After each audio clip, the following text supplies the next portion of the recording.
Now, there needs to be a different approach to addressing the concerns being raised by the youth and the broader Kenyan populace to avoid the country descending into anarchy.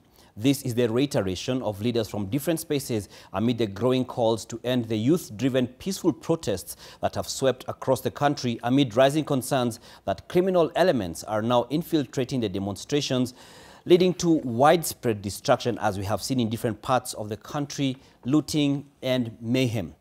NTV's Zainab Ismail now reports.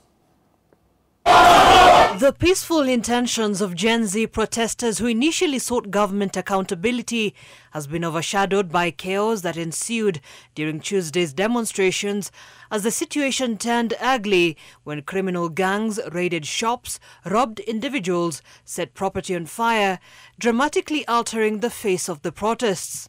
Azimio leader Raila Odinga, in a statement, said the violent turn of Tuesday's protests did not reflect the actions of the young generation who initially began the demonstrations, emphasizing that the scenes of looting, vandalism and robbery were starkly different from the efforts of the Gen Zs who were expressing dissatisfaction with the government.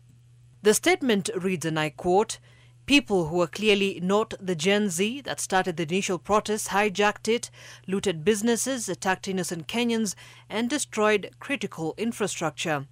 It further said, "For thugs to hijack the protests and turn them into mayhem against innocent Kenyans amounts to a double betrayal of the youth. The bad manners have to be stopped."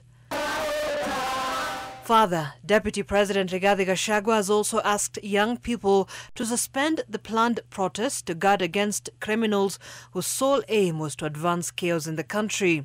As your father, my sons and daughters, we have heard you. You've spoken very clearly. The message is home. What you started as peaceful protests, unfortunately, have been infiltrated and hijacked by criminals with a criminal intent. I think if you agree, we want to plead with you to call off the protests so that criminals do not hijack them. DP Gachagua, who was speaking during the funeral of his eldest sister, Leah Wangari Muriuki, said that a mechanism of addressing their issues is being worked on and they should trust the process. At the same time, the Council of Elders, led by its patron Captain retired Kung'u Muigai, also called for a de-escalation of the protests, saying the elders were behind the noble cause of the young Kenyans. Sisi tunasikia hiyo vijana vile wanasema na tunawaelewa na tunakubaliana na hawa. Hiyo wanasema ni kweli. Na ni aibu sana nchi kama hii yetu ya Kenya kuwa ati tutakuja kuamshwa na watoto ndio wanakuja kutuambia mko uchi nyinyi yote. Kutoka sasa hatutanyamaza.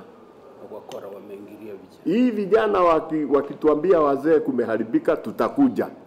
Na kwa sababu tunajua iko mikora imeingilia hawa vijana wetu. Kwa hivyo tunawaambia vijana watulie kwanza, wasitoke kwa barabara kwa sababu hata wao wanaweza umia. The leaders further calling for accountability in the government, asking President William Ruto to rein in corruption in his administration and a public audit of all state officers. Ile kitu wanauliza ni uwajibikaji. Na uwajibikaji ni kwa sababu ya ufisadi. Na ufisadi tumeiona, Kenya ufisadi tumeiona, tumeisikia. Sisi tukiwa wazee, tukaona tutokee tuongee.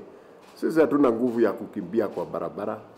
Lakini tukasema tuje tuseme hiyo vijana tunasimama na hawa kwa sababu hiyo wanasema ni maneno ya kweli. Zainab Ismail, NTV.